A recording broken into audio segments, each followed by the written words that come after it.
I gotta tell y'all, this is probably the favorite cage and setup that I've done so far. So make sure y'all stick around till the end of this video and watch what happens.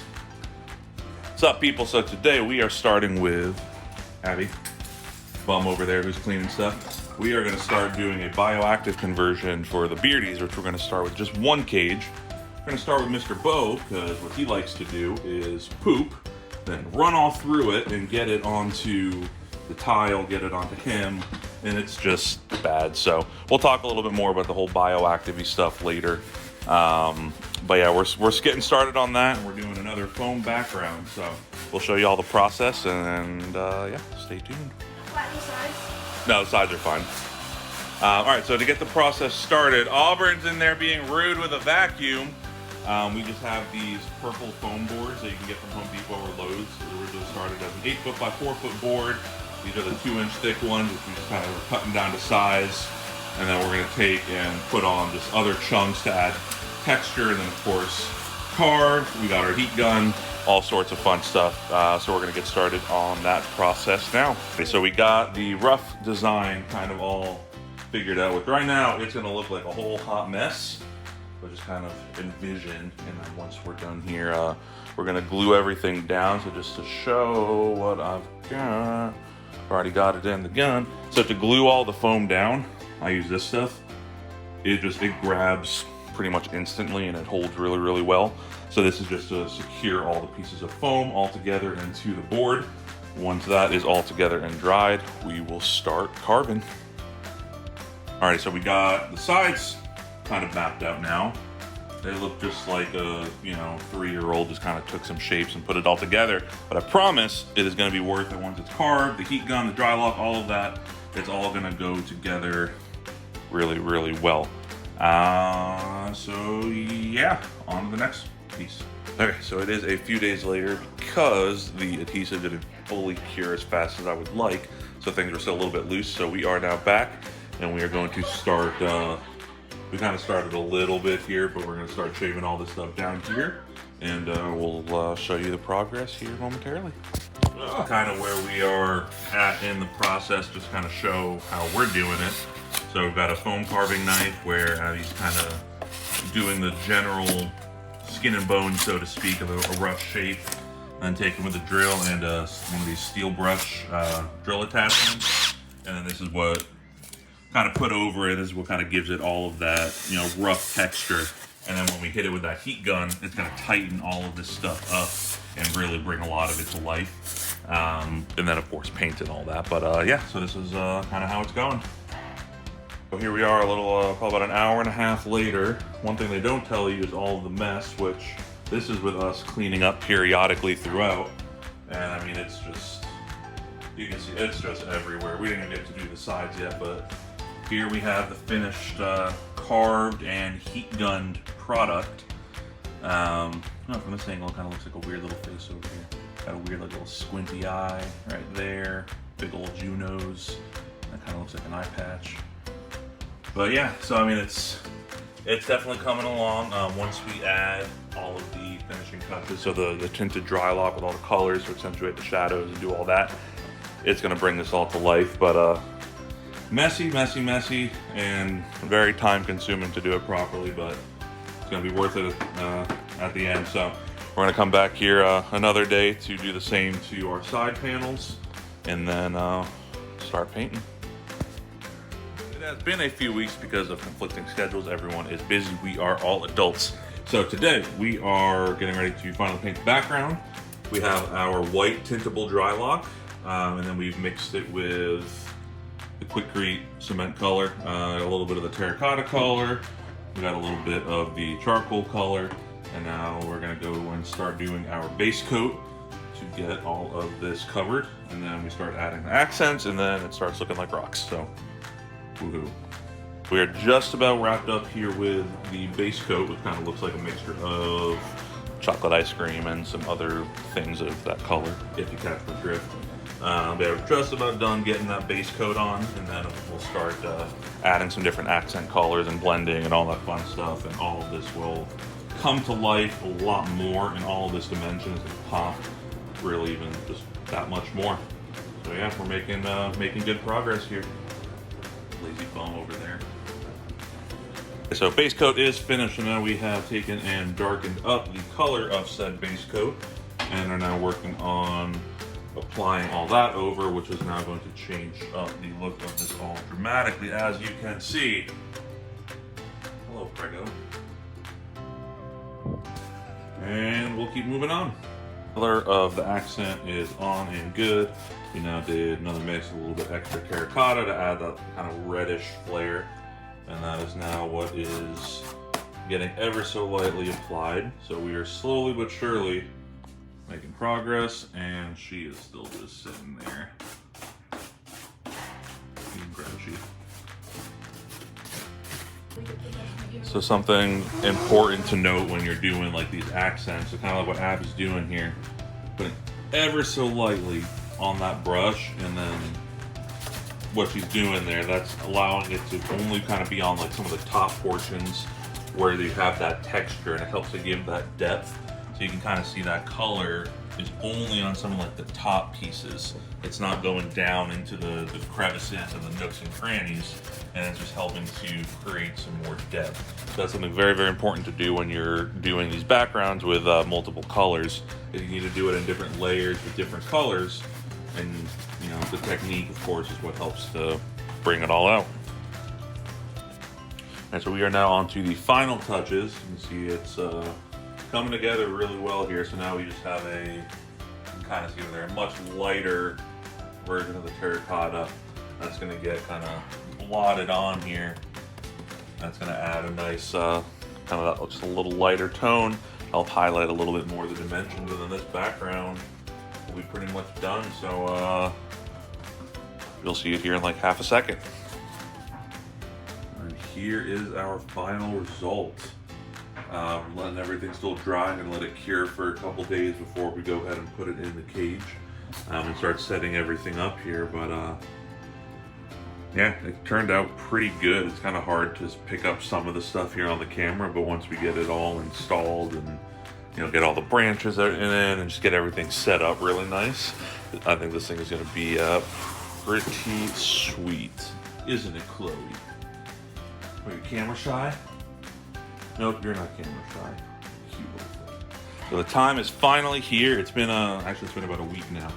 So it is all dried and cured, and we are now getting ready to put it into Mr. Bo's cage here, which is dirty and disgusting because he likes running around in his poop. So we're gonna get him out, get him soaking. While he's soaking, redo this cage here, put the background in, and then start adding in the dirt and all that. So let's get that rolling. Man, just look at that. That already looks just so much freaking better. So to put it in, I use this stuff, the Loctite Power Grab, because it literally does grab instantly. I just put this up 5 seconds ago, and it doesn't go all the way to the floor, which is just not a big deal. There's going to be dirt there. And most of this is sticking already really, really well. So there's just a couple spots just to add a little bit more to, but it's holding up and doing its thing. This is exciting. All right, so we got this thing, we got it up there and good, so now I'm gonna start putting the dirt in. So I actually watched one of Serpa's videos where he did his bioactive beardy cage, and that's where I got some of these ideas. And for the dirt, so he does a mixture of just plain Jane topsoil, which we got right here, clay sand, some coconut coir, which we got right there, and then I actually have some of that Australian sand to put on top. But so I'm gonna start doing the mix now. If I remember correctly, it was I don't know, probably about 50% of this, like 30% play sand, and then the rest to cocoa coir, and that'll give it some good digging and burrowing and just some good texture. So let's keep going. So one question that I know is going to pop up from a lot of people, a couple different ones. First one is, bearded dragons are desert animals, so by putting all this dirt in here, isn't that going to hold too much moisture and be bad for the beardies? So what's really good about this is the top layer is going to dry out pretty quick, and that's going to help keep everything relatively arid. The bottom section is not going to be sloppy wet. I'm still doing my mixture here, but it's not going to be sloppy wet. It'll be a little bit damp, so if they decide that they want to dig down get a little bit of humidity, they can do that. So it's called a micro habitat. So they'll be able to go and dig and do that. It's also going to allow a place for the isopods and springtails to thrive, which I'm also going to put in a piece of cork bark, which I've got around here somewhere, with a little bit of wet moss underneath it. So that way there's a little humid area for all the bugs. Beardy can stay in the dry spots, and then he can pick if he wants to go into humidity. Another thing people are going to ask is about beardies being on dirt and sand and all that, because it's been a common stigma in the reptile hobby. And even I've felt this way for all the years of sand is bad, loose substrate's bad, they're going to get impacted, bad things are going to happen. You know, the argument to that is, oh, you know, they live on sand and yada, yada, yada, yada, yada. So there's always been, well, hello, Ozzy. There's always been a lot of debate with it. You know, and it's something that things are changing in the reptile hobby. So a lot of people are now starting to switch that mindset, and we're going to give it a shot as well and see how well this works. Of course, we're going to make sure that for feeding and all of that, the chances of ingesting this stuff is going to be very, very limited, and make sure that he's smart with it. But in the long run, it should be okay. A lot of people do it with success, and the whole purpose behind it, one, the bioactive part of it, which is going to help make cleanup a lot easier and just make things more natural. But then two, hopefully it's going to allow for more natural behaviors from the beardies. Hey, Peaches. As far as just digging and just all other things, help keep them a little bit more stimulated. So yeah, so we're just going to keep on rocking on. All right, you ready for that reveal? Bam, look at that. So we got our sticks in here nice, or we can kind of climb, do whatever he wants. Still have that stone to get him nice and warm. The top, what we used, it's Australian Desert Dragon Habitat stuff.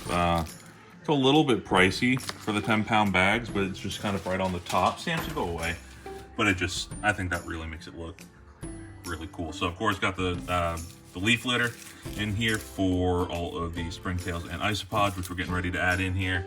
Got the cork bark here in the back with just some moist sphagnum moss underneath it. So again, that way there's a good place for them to go. So I'm going to be adding in our temperate springtails, powder blue, powder orange isopods, because they can do well without it being, you know, 100% humidity. They're more of a temperate species as well, which would do really well in here. Also going to throw in a few superworms. Those help to do a good cleanup crew as well. And then if they happen to pop up out of the dirt, it's going to make an easy snack for Bo. So he's going to finish getting these bugs in, clean up his dirty glass, and then pop them in. Alrighty, so we are moving Bo into the cage here. So we'll let's get some shots here. So Bo is our super citrus male from Fire and Ice Dragons. Weird little dude, like the back of his tail and like how his hips are. He's a little bit strange, but he's super gorgeous boy. Let me go around the other side here and give a better view, and we'll do a full walkthrough here on this cage.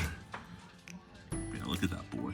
When he's nice and hot and fired up, I mean, you can just see those yellows and golds. Oh, he is a little feisty boy, but it's okay. He's a good boy. But yeah, so he is an active one, so that's why I think this is going to be great for him. So to give a little rundown, so this is a Zen Habitats 4x2x2 cage. For bearded dragons, a 422 is just perfect. I actually just took a piece of 1x4, or is that 1x6? That might have been 1x6 PVC. I can't really remember what I bought. This was a piece of PVC to use as a substrate barrier. Got a nice deep substrate in here of topsoil, play sand, the cocoa fiber, and then that awesome Australian sand here on top. We've got our custom-made background that Abby and I put together. Well, Abby did most of the artsy stuff. I did more of the carving side of things. Second background we've made. First one was for Kevin. I think it turned out pretty sweet. Just some sticks that we've got going on. We've got just a nice little slab of a paver here to hold some heat. Got our cork bark back there with the moss for the isopods. For the heat and everything, we've got this bulb right here. Ooh, that is a 160 watt mega ray, which is great for UVB. Back there, we have a 90 watt halogen bulb for heat. And yeah, I mean, it's pretty simple. And then we just have like an LED shop light in the back there for some extra light. So super simple setup. We're really, really, really happy with how this turned out. We might do little tweaks here and there as it goes. But yeah, this just looks Awesome. I think Bo is going to be really, really happy. Oh, look at the little tail whip, or tail wiggle. I think he's going to be super happy in here. He can dig and he can just go all and climb all over this stuff. Yeah, we'll save all this area for feeding and whatnot. But oh, look at him. You can check out your new stick. Yeah, beardies aren't arboreal, so you don't need a 4-foot tall cage. But having little sticks like this is great. You can see in the back right about there, we built a little ledge in there so he can have some fun. So this bioactive should just be really great. You know, we got the superworms in here, powder blue and powder orange isopods, as well as our springtails. That's just gonna help make cleanup really easy. Bo likes pooping and running all through it. So hopefully with this, that's gonna help. Things should help hopefully stay a lot cleaner. The bugs will help to eat a lot of the excess waste and whatever else that might get mixed in. And hopefully this will just end up being just a really cool environment. Of course, if y'all have questions, drop them down below. This is our first bioactive for a beardie. Oh, you can see some of the springtails running around back there already. I love isopods. They're so funny. So if y'all have any questions or suggestions, anything like that to make this better, definitely drop a line down below and let us know. Thanks for sticking with us. I know it's a long video, but there's a whole bunch of stuff that we did here, showing y'all this whole process. Hopefully it's been nice and informative for y'all. Keeping animals as naturally as possible, as much enrichment as possible, is very important. So if this ends up being the success that I think it's gonna be, we'll follow suit, and she'll get the upgrade, he'll get an upgrade, and little peachy girl here will get an upgrade as well. Check us out on Instagram and Facebook at GBL Iguanas, gbliguanas.com. You can get some pretty sweet merch. Please subscribe if you haven't yet. Subscribing just helps a lot. Do you really got to burp while I'm freaking filming? Goodness gracious, it's hard to find good help around here. But yeah, thank y'all for watching and sticking with us, and we'll catch you on the next video.